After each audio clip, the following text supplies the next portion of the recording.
అన్నం తినకుండా, అన్నం కూడా తినకుండా వాళ్ళు కన్ఫర్మ్ అయిపోయారట.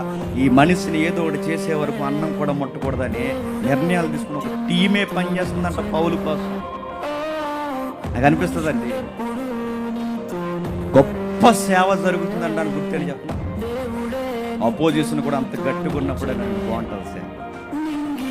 మనల్ని వ్యతిరేకించే వాళ్ళు, మనల్ని ఇబ్బంది పెట్టేవారు, అంత వ్యతిరేకించే వాళ్ళు, మనల్ని తీసేయాలని చూసేవాళ్ళే మనకి ఎదురుగున్నప్పుడు తప్పకుండా సేవ గట్టిగా ఉంటుంది. మనల్ని వ్యతిరేకించే వాళ్ళు ఉండాలి, మనల్ని అనేవాళ్ళు ఉండాలి, మనల్ని తగ్గించి మాట్లాడే వాళ్ళు ఉండాలి. వాళ్ళు ఉన్నప్పుడే, మళ్ళీ చెప్తున్నాను, వాళ్ళు ఉన్నప్పుడే మన లోపాలేంటో మనకు అర్థమవుతుంది. వాళ్ళు ఉన్నప్పుడే మన సేవల కసేంటో మనకు అర్థమవుతుంది. వాళ్ళు ఉండాలి, మనల్ని అనేవాళ్ళు ఉండాలి, నెటకారం చేసే వాళ్ళు ఉండాలి, మన మాటలు అనేవారు కావాలి. నీది ఒక సేవలు అనేవాళ్ళు కావాలి. అవును, నాది గొప్ప సేవని, నా సేవలో సమాధానం చెప్పేంత కసిరి అయిపోయేవాడు అనేవాడు నాకు ఉండాలి.